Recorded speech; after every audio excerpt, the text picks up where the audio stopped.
nakakahiya naman sabihin sa Panginoon, harapan ng Diyos, Lord, nabautis mo na ako ng Banal na Espiritu.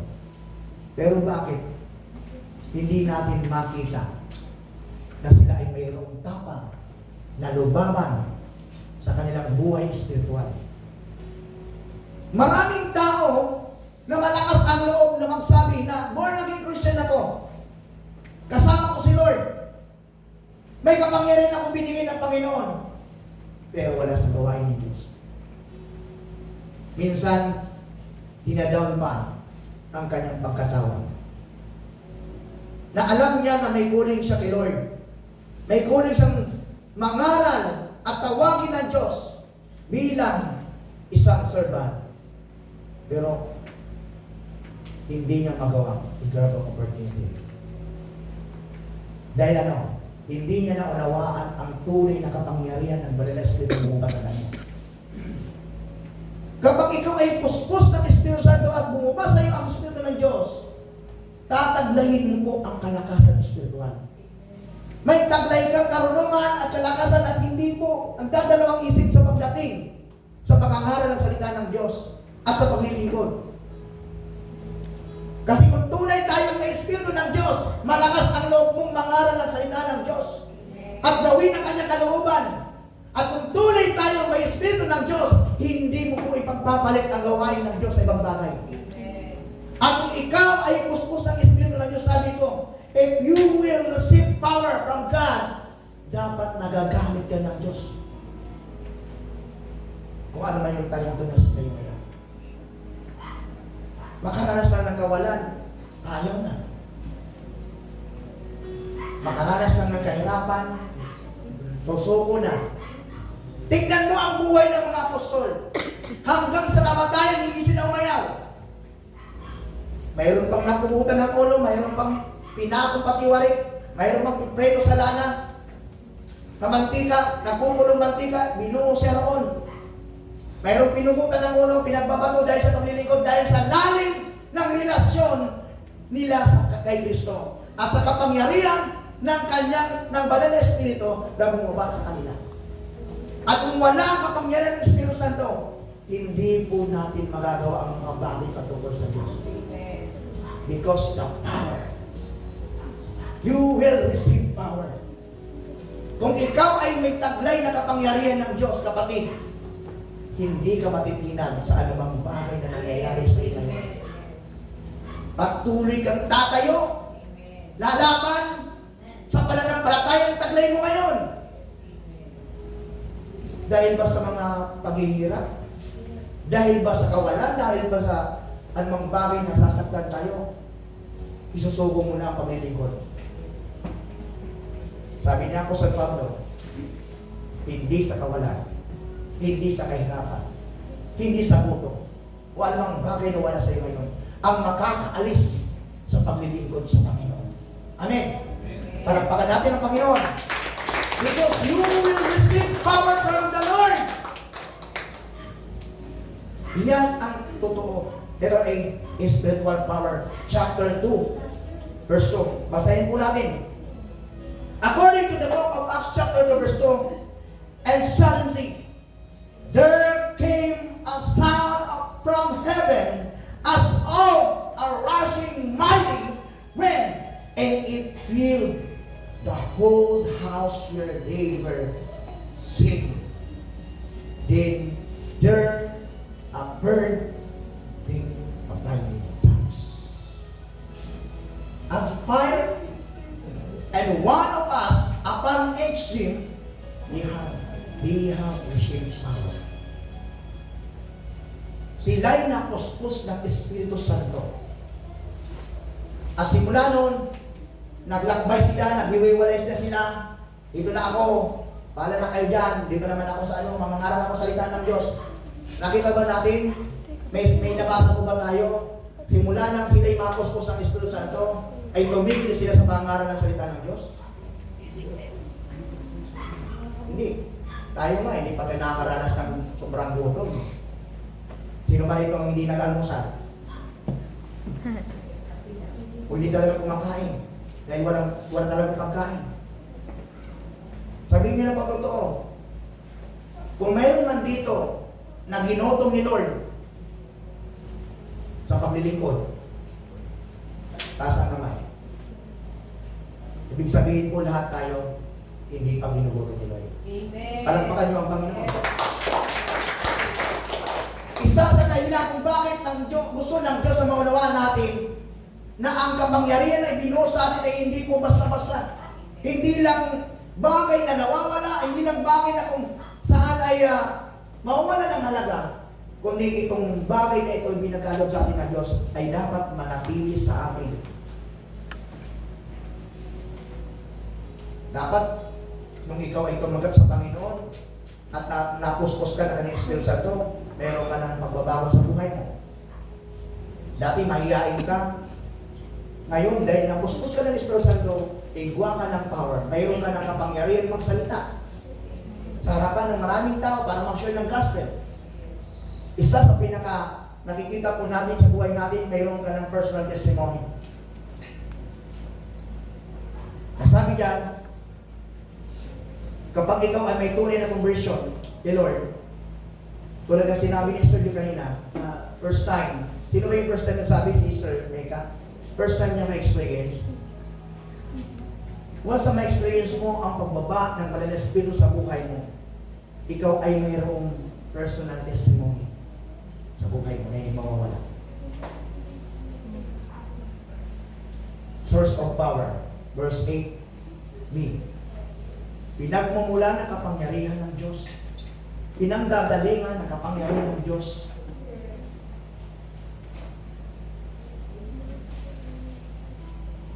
Kasi ang pagbaba ng Banal na Espiritu sa atin, hindi lang ito isang araw. Once na bumaba sa iyo, ang kapangyarihan ng Diyos nasa iyo yun. At hindi mahalis yun. Ngayon, bakit nakikita na minsan nanghihina tayo? Kulang lang tayo sa communication dito. Kasi nandiyan, sabi ng Bible, ang Espiritu ng Diyos ay nakahanda, ngunit ang laman natin ay mahina. Hindi naalis ang Banal na Espiritu.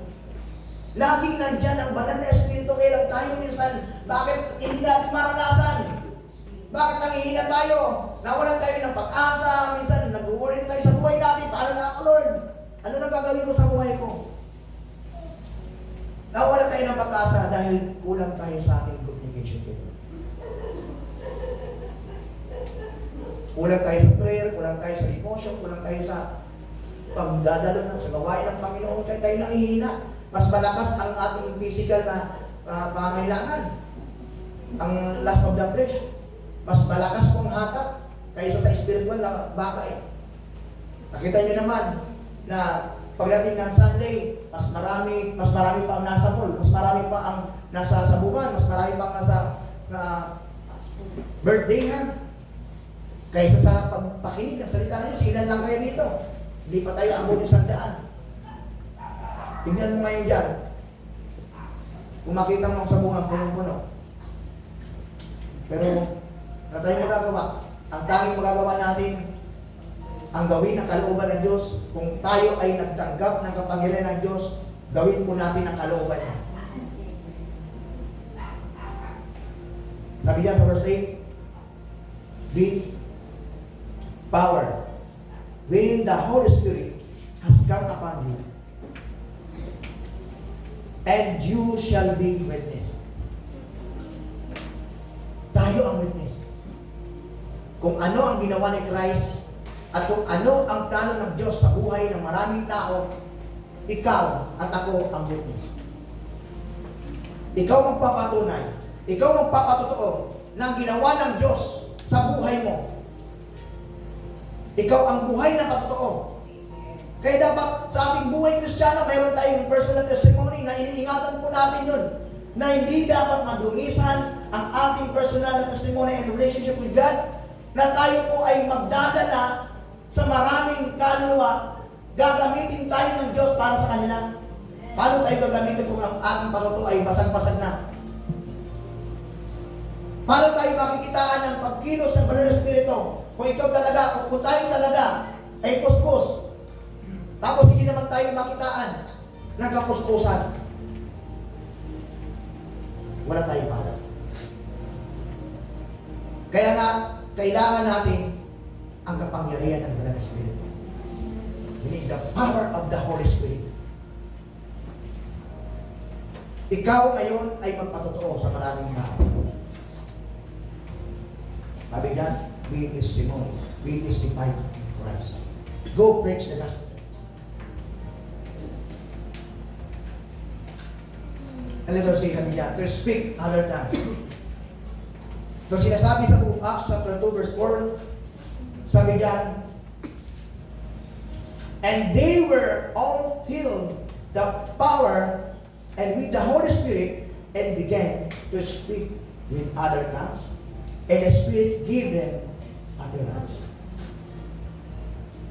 Itong sinasabi dito, mga kapatid, nagsalita sila ng iba't ibang wika, pero naiintindihan ng nakikinig. Hindi sila nagsalita niya kung ano-ano, dadala kung ano-ano mga salita, pero hindi naman na paliwanag at hindi naintindihan. Itong sinasabi dito dahil puspos. Pag ikaw ay puspos ng Espiritu ng Diyos, kung ano man yung ginagawa sa iyo ng Diyos, dapat maintindihan ng nakikinig sa kapaligiran mo. Hindi yung nagsalita ka lang, ako nagpasalita dito ng halimbawa, nagsalita ako ng language ng mga Chinese, hindi naman kayo marunong mag-Chinese. Siyempre, anong nangyayari sa inyo? Bumburing kayo. Hindi wala naman ako nakakatindihan doon. Ganun lang naman yun. Kaya nga ang pagpuspos ng Banal na Espiritu ay hindi lang po ito pang sarili mo, kundi para sa lahat. Kung anong sinasabi ng Banal na Espiritu, dapat mapakinggan nila at makita na yun talaga ang totoo. Ang sinasabi ng Diyos sa taong ito na dapat nating gawin. Ito yung sinabi sa mga apostoles na sila po ay nagsalita ng iba't ibang wika, napagkamalan pa nga silang mga lasing. Pero mayroon silang tagaroon na nakaintindi ng salita nila. O salita natin yan Hindi naman yung mga taga-Griego. Hindi naman taga mga ano yan. Bakit nagsasalita sila ng gano'n?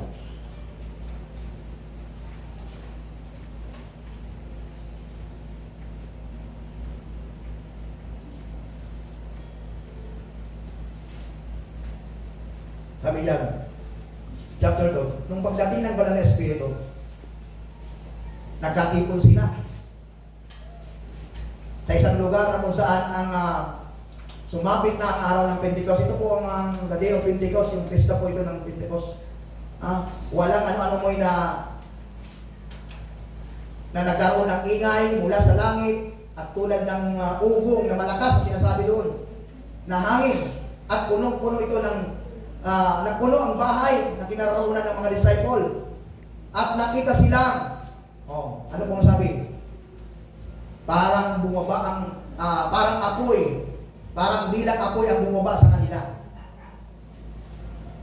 May nakita silang parang mga bilang apoy na dumapo sa bawat isa sa kanila at silang lahat ay napuspos ng Espiritu Santo. At nagsimulang nagsalita ng iba't ibang wika. Yun yung sinasabi natin yung sa 1 Corinthians chapter 12 verse 1, gift of tongues. Pero binanggit din doon, may parting verse doon na yun ay baptizing of the Spirit. Pero sinasabi doon, dito sa verse 4, silang lahat po ay napuspos dito. At nagsimulang magsalita ng iba't ibang wika, at ito po ay naiintindihan, hindi po ito, basta lang nagsalita sila, hindi naiintindihan. At may mga dibutong Hudyo doon, sa Jerusalem, sa bawat bansa, buong mundo. Narinig nila ang ugong. Pagdating ng maraming tao, nagbaba, namangha sila, kung pagbaba. Sabi dito sa verse 6. Nang marinig nila yun, ang ugong, pagdating, nagdatingan ang maraming tao, namangha sila sapagkat nagsalita ang mga alagad ng wika ng mga nakikinig. Sa pagkamangha at pagkatatagay, kanilang sinabi, hindi ba't mga taga-Galilea sila lahat? Bakit sila ay nagsasalita ng ating wika? Tayo ay mga taga Persia, Media, Elam, Mesopotamia, Judea at Cappadocia, Ponto at Asia. Mayroon pa sa ating mga taga Persia, Phrygia at Parmelia, Ehipto at mga lupain ng Libya na malapit sa bayan ng Cyrene at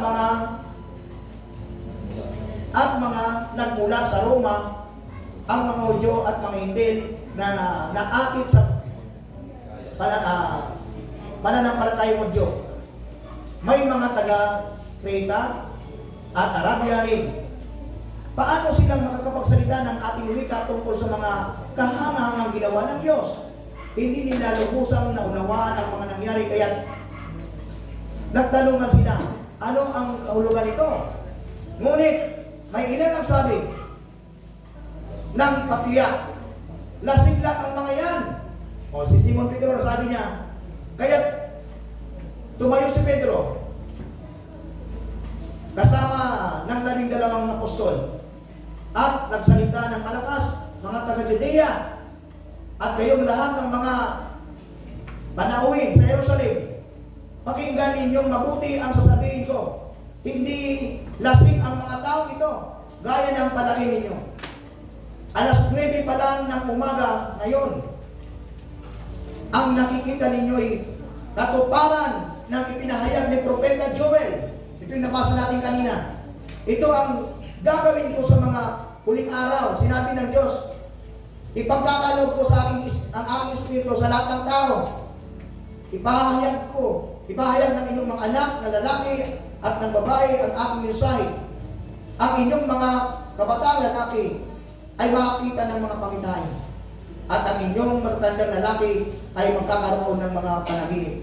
Sa panahon yun, ibubuhos ko rin ang aking espiritu sa aking mga alipin, maging lalaki at mga babae, at ipapayag nila ang aking mensahe.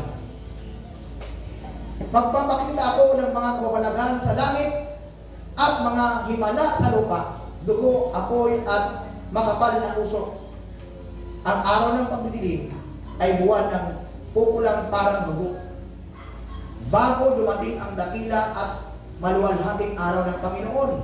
At sa panahon yun, ang lahat ng hihingi ng tulong sa pangalan ng Panginoon ay maliligtas. Yun po ang katuparan. Because the power of the Holy Spirit. Kung hindi po natin naranasan ang pagbaba ng Espiritu Santo sa buhay natin, hindi po natin magagawa na magkaroon ng tapang na mamuhay bilang isang Kristiyano.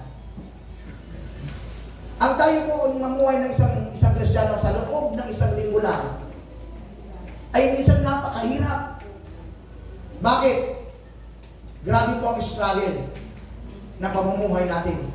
Pero sa kapangyarihan ng Banal na Espiritu nasa sa iyo at nasa sa ating lahat, nagtatagumpay po tayo. Yun po ang dahilan kung bakit tayo nakapagsasalita ng mga wika na galing sa Panginoon at nakapag-share tayo ng gospel sa mga taong hindi pa kilala. Number 2, when the Holy Spirit has come upon you, letter A, be witness to me. Acts chapter 5 verse 20 to 21.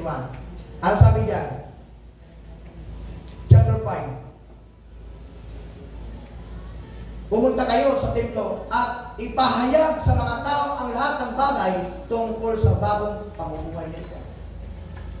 Dahil kung kayo ay napuspos, dahil tayo ay napuspos, mayroon na tunay na pagbabago ang ating buhay. At hindi po tayo titigil o papayag na hindi natin may pahayag ng kabutihan ng Diyos sa ating buhay. Nung tayo po ay makakilala sa Panginoon, ang lakas ng loob natin kahit po hindi pa natin alam ang pag-share ng gospel, ang alam lang natin, nakilala natin ang Panginoon, tinanggap mo siya bilang pagkakapagligtas, yun ang lakas ng loob mo. Dahil puspos ka ng Banal na Espiritu. Ito mga disciple, napagkamalan mga lasing. Pero pinaliwanag ni Apostol Pedro na hindi mga lasing ang tao ito. hindi nila maunawaan. Imagine, lahat, nandoon po, maraming mga dayuhan doon sa lugar na yun sa Jerusalem. At nakita nila mismo ng kanilang dalawang mata kung ano ang nangyari sa lugar na yun. Kung paano bumaba ang Banal na Espiritu, maraming namangha at marami silang nakitang himala. Nakita nila ng kanilang dalawang mata na parang apoy ang bumaba sa mga disciple. At doon po naganap ang pagpuspos ng Espiritu Santo. The book of Acts chapter 1 verse 4. Ito po ay part ng final conversation between Jesus and the disciple. In-emphasize po dito na itong pigtat, plano ng Diyos Ama na ibuhos sa mga lingkod niya ang kanyang Espiritu. That is the plan of God. Para po, ang plano para mag-spread ang gospel through the world, throughout the world by ministry through the power of the Holy Spirit. In Matthew 28, sinabi doon, sa Matthew 28 verse 19, na itong recorded po ito sa part of na sinabi ni Christ sa utos sa ating lahat, the Great Commission, na dapat i-apply natin yan to everyone, every Christian, is to go to make disciples by sharing the gospel, baptize and teach them the word of God in order so that they will be obedient. In Luke chapter 24 verse 45, sinabi dito, baptize. Na ito po ang dahilan kung bakit sinabi ni Christ sa atin, bago po siya umakyat sa langit, sinabi po sa kanyang mga disciple, go and preach the gospel to all nations. When the Holy Spirit has come upon you, be witness. Huwag kang matakot mag-share ng gospel. Kung tayo nga malakas ang loob na mag-share ng ating mga problema, ng ating hinaing sa social media, baka pwede naman i-share natin ang gospel. Baka pwede naman natin i-share si Lord. Laksan din naman natin ang loob natin. Amen? Be witness. Na maging isang tayong huwaran, mga lingkod ng Diyos at makita sa atin yun. Huwag na tayong patangay sa mga sari-saring pamumuhay sa mundo nito. Mag-iba na tayo ng landas, sabi ng Apostol Pablo. Kung tayo ay nakakaranas sa mga kabigatian, kahirapan, magsaya ka kapatid. Dahil talaga ngayong araw na to, na panahon natin ngayon, palapit na po ang pagdating ng Panginoon. Tandaan po natin, ang pagbabalik ng Diyos, ang mundo ay nagsasaya tulad ng pagdating po, paggunaw ng Diyos sa mundo, nung panahon ko ni Noah. Ang tao nagsasaya. Walang ibang ginagawa, magpakasaya, maglasing, magpayaman, mag-enjoy sa buhay, kung anong gusto ng laman, sinusunod. Pero maganda po tayo mga kapatid, dahil ito ang araw, huling araw na po tayo ngayon. Ang declaration po natin dito, walang maiiwan isa. Amen? Amen. Walang maiiwan isa. Papayag po ba kayo magpaiwan? Hindi po. Kayo nagbabala ng church nito. Sino ang magpapaiwan dito? Kayo nagbabala mag-ano nito? Mag-maintenance dito. Basta tayo lahat, sabi ko sa inyo walang maiiwan, walang iwanan. Amen. Palakpakan natin ang Diyos sa buhay. Sa kahirapan man, sa kaganahan, paano bang bagay na dumating sa ating buhay, sama-sama tayo maglingkod kay Lord. Amen. Dahil hindi mawawalan ng kabulan ang iyong paglilingkod kapatid. Dahil ang Espiritu ng Diyos na sumasa inyo ay galing mismo sa ating Panginoon. Galing mismo sa ating Diyos na buhay. At yun po ay ang kalakasan. Kaya nga sabi ko sa inyo, maraming nag-uupo sa atin. Na totoo naman talaga, maraming Pentecostal. Tayo mga Pentecost, dito tayo kumuha. Dinagurihan po tayong Pentecost Christian. Dahil we receive the power of the Holy Spirit. Amen. Nakareceive tayo ng kapangyarihan ng Diyos, kaya tayo tinatawag na Pentecostal. Isa tayo sa pinuspos ng Diyos, isa tayo sa binuhusan ng Diyos ng kanyang kapangyarihan. At hindi po nila maunawaan yun. Sa little bit, go preach the word. Sa Book of Acts chapter 5 verse 20, sabi dyan, pumunta kayo sa mga tinlo at ipahayag sa mga tao ang lahat ng bagay tungkol sa bagong pamumuhay nito. Ano yung bagong pamumuhay? Ano yung bagong pamumuhay na ibinigay sa inyo ng Diyos? Nung ikaw ay puspusin ng Diyos, ng kanyang Espiritu, nagkaroon ka ng pagbabago. Spiritually. Nagkaroon ka, dati hindi ka na nanalangin, dati hindi ka nagbabasa, nagsalita ng Diyos. Nung mapuspos ka at maranasan mo ang Diyos sa buhay mo, aba, ang sipag mo nang manalangin, ang sipag mo nang magbasa, hindi pa nga Sunday, gusto mo nang pumunta sa church. Dahil uwan na uwaw ka na sa presensya ng Diyos. Naranasan niyo po ba yung maging first love niyo si Lord? Amen. Yung iba hindi naging first love si Lord, ha? Dito ba? Naging first love niyo ba si Lord? Alam pa kayo ng Panginoon. Kaya ko, sister kami lang sa sister ko yung naging first love niyo. Tandaan po natin, pagdating ng araw, ikakasal po tayo. Sasalubungin tayo ni Lord, kasamang church, sa pagdating niya, tayo po ay ikakasal ni Lord. At kung tayo magpapaiwan, hindi kayo makakasama sa kasalan. Kaya dapat, sabay-sabay tayo, wala pong maiiwan dito. Kung gusto niyo magpaiwan, maalam na po kayo ng church. The baptism of the Spirit referred to the dwelling of the Spirit in each disciple. 1 Corinthians chapter 12 verse 13. Sila po ay naka-experience ng bautismo sa Espiritu Santo. Sa part ng chapter 12 verse 13, ito po ay sinasabi na sila ay na-experience po nila ang pagbautismo sa Espiritu Santo. Let our may go preach the word. Acts chapter 2, binasa na po natin. Huwag tayo magdalawang isip na nahihiya ako, Lord, mag-share. Nahihiya ako, Lord, ako nga yung mga customer ko.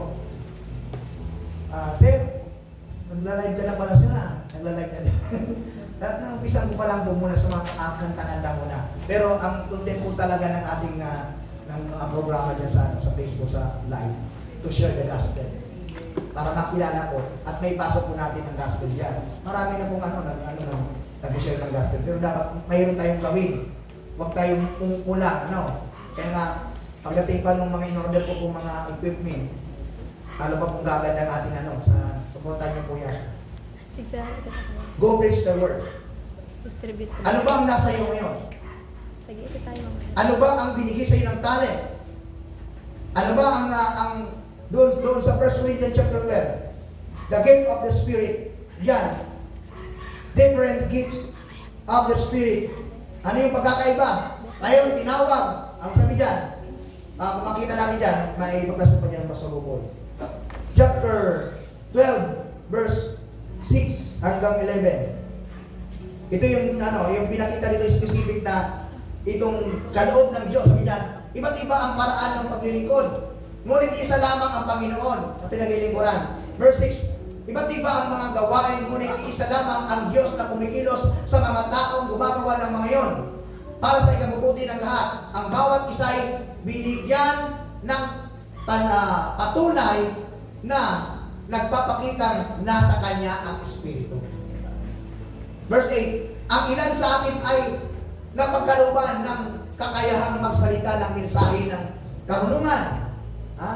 Ang iba naman ay pinakaloban ng kaalaman, subalit isa ang Espiritu ang nagkaloob dito. Verse 9, ang Espiritu rin yun ang nagkaloob sa iba ng pananampalataya sa Diyos, at sa iba ang kapangyarihang magpagaling sa mga may sakit.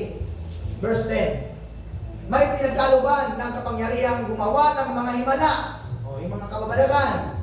Sa iba naman ay kakayahang magpahayag ng mensahe mula sa Diyos.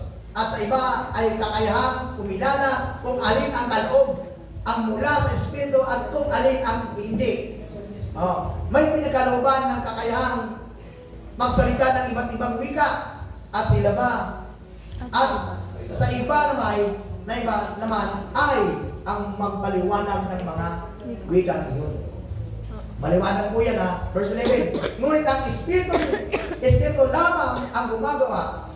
Ngunit isang Espiritu lamang gumagawa ng lahat ng ito at namamahagi ng iba't ibang kaloob sa bawat isa ayon sa kanyang ipinasya. Kaya kung ano po ang kakayahan mo,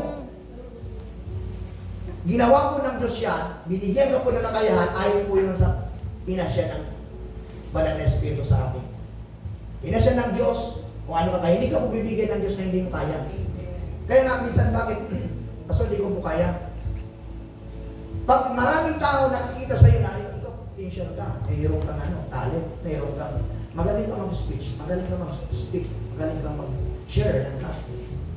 Gagamitin ka ng Diyos. Pero ayaw, hindi mo, Pastor, mahina po ko yan. Hindi mo pa kasi sinusubukan. Kasi pag ang Diyos nagbigay sa iyo ng talent o gift, makikita po sa iyo yan. At hindi mo yung may tatago, kapatid. Ihahayag mo po yan. At maraming ka makakapagsabi. Ako noon, bago ko mag full-time pastor, talagang inaano ko sa sarili ko, Lord, mahina ako. Hindi ako tulad ng maraming tao na magagaling magsalita.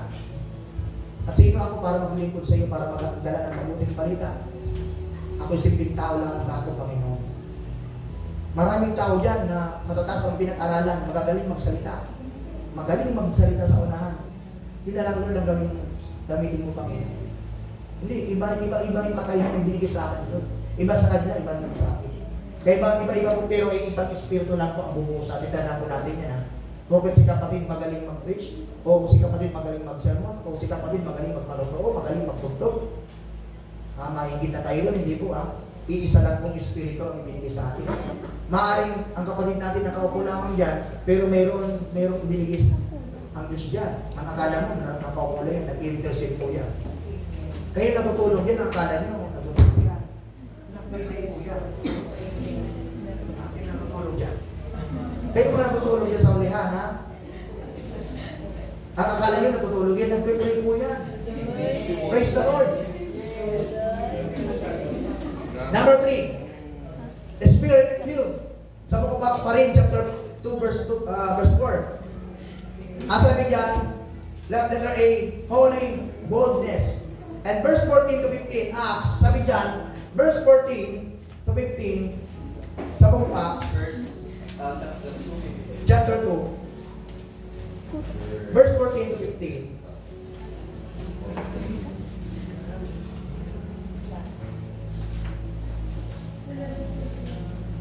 Yan. Sabi yan. Kaya tumayo, sabi si Apostol Pedro. Kaya tumayo si Pedro. Kasama ng 11 apostol at nagsalita ng malakas. Malakas, hindi mahina. Mga taga-Judea, kayo lahat na nakatira sa Jerusalem, pakinggan ninyo mabuti. Ang sasabihin ko, hindi lasing ang mga tao ito, gaya ng palagay ninyo. Alas 9 pa lamang ng umaga ngayon. Diba? Ano nandoon? Boldness. Magsalita si Apostol Pedro. Si Pastor Yusay, mayroon siya, maganda siya magtulong. Kahapon. Mayroong tao na ginagamit ang Diyos, talagang wala siyang direct to the point siya. Kung tutungkukin niya talaga yung tao na may nararamdaman sa kanyang puso. Pero hindi naman yung halimbawa, nagsalita ko dito, tapos sinabi lang ang tutungkukin ko. Hindi ganun. Ang salita ng Diyos, lahat mo tayo dito matatamaan. Wala ko din certain dito. Maliban lang, ayaw mo patama. Kasi ang gusto ng Panginoon ito, patamaan ng buhay, hindi pa pasira ng buhay. Ang gusto ng Diyos, maging tamang buhay natin. Kaya kung willing ka na magpatama, tanggapin mo. Dahil pag ayaw mo, bahala ka kung ayaw mo. Hindi ka lalago yan. Kasi kung ikaw ay gusto magamit ng Panginoon, buksan mo ang puso mo, ang isipan mo sa salita ng Diyos. Yan ang salita ng Diyos ang magtutungin sa atin. Amen. Maaaring may mga decision tayo na gusto lang natin. Pero ang tanong, gusto ba ng Diyos yan? Tutuwin din tayo ng Diyos yan. Maaaring may plano tayo sa buhay na hindi plano ng Diyos. Pakinggan mo ang salita ng Diyos. Ang gusto ng Diyos maging tama tayo. Holy boldness. Ang gusto ng Panginoon sa atin, yung may lakas ng loob na gumawa ng kabutihan ayon sa salita ng Panginoon. Kung ano tayo nakakilala sa Diyos, dapat makita sa ating buhay bilang sa Kristiyano. Tumayo, may tapang tayo na ilaban ang ating pananampalataya. Hindi lang tayo malakas pag Sunday. Hindi lang tayo super spiritual pag Sunday. Monday to Saturday, bagsak tayo. Hindi pa ganun. Dapat ang spiritual life natin, balance po yan mga kapatid. Hindi na bumabagsak masyadong ang ating buhay spiritual. Kasi pag bumagsak ang ating buhay spiritual, lalamunin po tayo. Lalamunin tayo ng sistema ng mundo. Kung anong sistema ng mundo na ginagawa ng kaaway, yun din ang gagawin sa atin. Pero pag ikaw ay puspos ng Espiritu ng Diyos at nabalas ang buhay spiritual, wala pong makakasabi yan. Kung kasama natin ang Panginoon, sino ang labas sa atin? Kaya yung po ang gusto ng Panginoon, maging malakas tayo magsalita ng salita ng Panginoon, maghayag ng salita ng Panginoon, hindi lamang po sa atin, para sa buhay ko ng maraming tao. Letter B, ito ay propesya.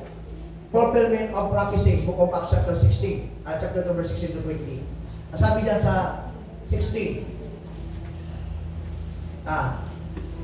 ang nakikita ninyo, katuparan ng ipinahayag ni Propeta Joel. Ito binasa natin sa Book of Joel, chapter 2 verse 28, na sinabi dyan, ito na yung binanggit ni Apostle Pedro, na ito po yung natupad sa the day of Pentecost sa Jerusalem. Doon man po napuspos ang mga disciple at nagkaroon ng manifestation ng Holy Spirit sa mga disciple. Ito ang ginawa ko sa mga huling araw. Gagawin ko sa mga huling araw, sinabi ng Diyos, ibubuhos ko ang aking Espiritu sa lahat ng tao. Sa lahat ng tao yan. Anong klaseng tao yan? Mga kapatid, walang sinabi ha. Ipapahayag ng inyong mga anak, especially ang kausap ko dito sa Book of Joel, ang Israel. At hindi sinabi dito ang sinabi dito ng mga hindi Israelites. Binabanggit ko dyan sa Book of Joel, para po sa mga Israelites po binanggitan. Pero sa ating lahat, dahil tayo spiritual, Israelites tayo, spiritual, kasama po tayo dito mga kapatid. Diyan, ibubuhos ko ang aking Espiritu sa lahat ng tao, yung mga tao ng Diyos. Ipapahayag ng inyong mga anak na lalaki at babae ang aking mensahe. Bakit? Magpapahayag po ba ang hindi galing sa Diyos, ng salita ng Diyos? Ang taong wala sa Panginoon, magpapahayag po ba ng mensahe ng Diyos? Dahil wala sa kanilang Espiritu ng Diyos. Binabagitan yan, hindi po yan sinabi yan na specific na ang Espiritu ng lahat ng tao, sa lahat ng tao. Yung tao ng Diyos, lingkod ng Diyos. At kung ito para sa lahat, kapatid, kailangan pa bang mag-share? Ay hindi na kailangan mag-share kasi nasa kanya na lahat ang Espiritu ng Diyos. Hindi na kailangan mamatay si Kristo sa krus ng Kalbaryo dahil nasa lahat na ng tao ang Espiritu ng Diyos. Itong binabanggit dito, ang Espiritu ng Diyos, binuhos sa kanyang mga anak, kanyang mga lingkod, yung sinasabi dito. Sabi diyan, ang mga anak ng lalaki at babae, ang aking mensahe, papayag po, ang inyong mga kabataang lalaki ay makakita ng mga pangitain, at ang inyong mga matatandang lalaki ay magkakaroon ng mga panaginip. That is the prophecy.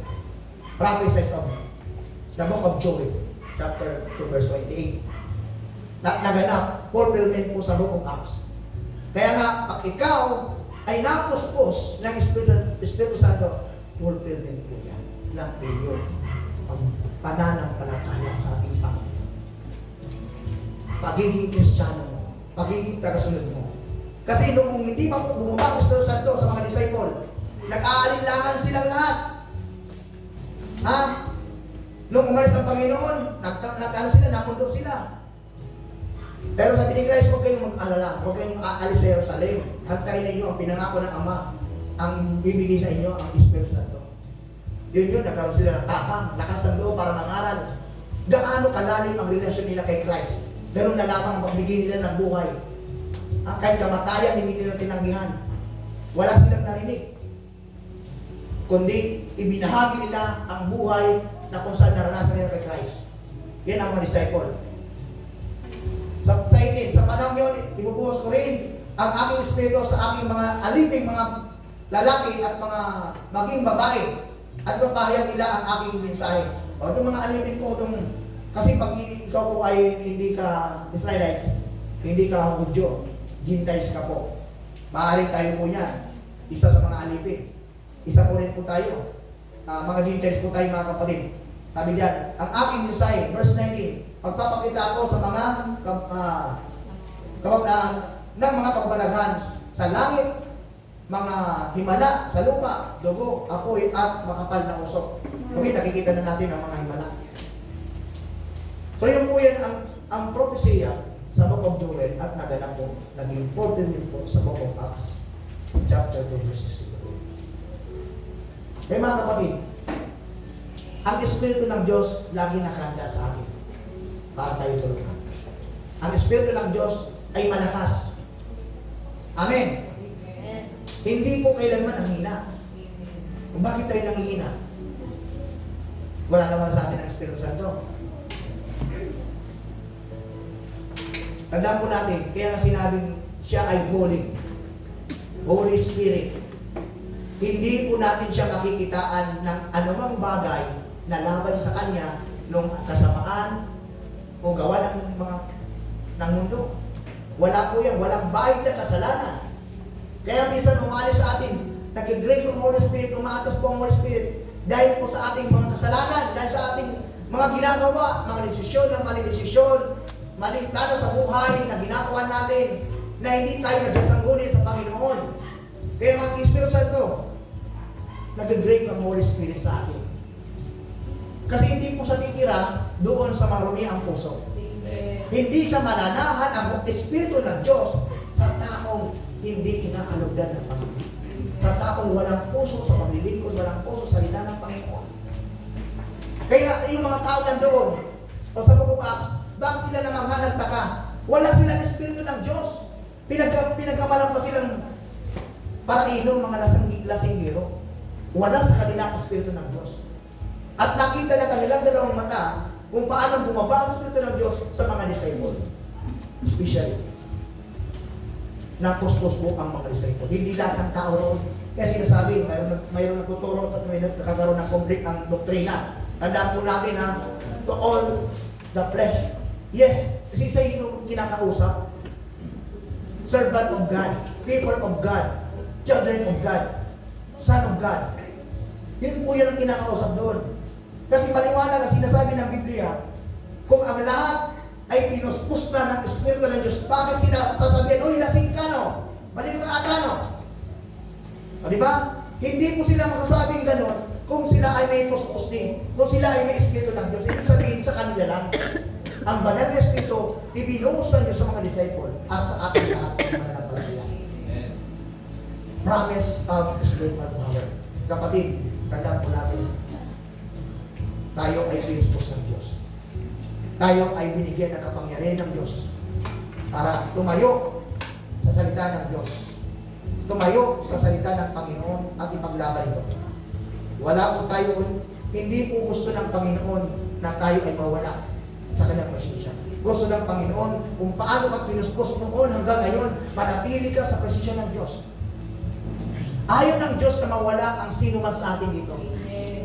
Kung inaakala ng ilan na okay lang ang buhay nila sa labas para mapahamak, no, hindi pumapayag ng Panginoon. Ayaw ng Diyos na ang sino man sa atin ay mawala sa kamay ng Diyos. Sinabi ni Christ, Ama, iniingatan ko ang ibinigay mo sa akin dahil sa iyong dakilang pangalan at wala ni isa man nawala sa kanila maliban lang ang naghanap ng kanilang kapahamakan. Kapatid, kapag ikaw ay nasa kamay na ng Diyos at nasa presensya ka ng Diyos, manatili ka sa presensya ng Diyos at huwag kang aalis. Kapag ikaw ay umalis, alam niyo na ang mangyayari. Ang dyablo ay nakaabang na parang leon na umatungan. na naghahanap ng sila lagi nakabantay. Tingnan natin itong isang ito. Malapit na kung tumalon.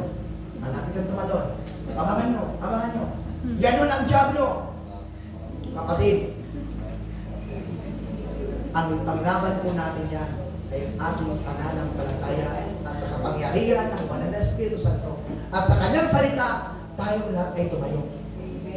At paghawakan natin ang promise Lord namin. Kahit natin tumayo. Tumayo kayo lahat sa Christian ng Panginoon. Promise of spiritual power.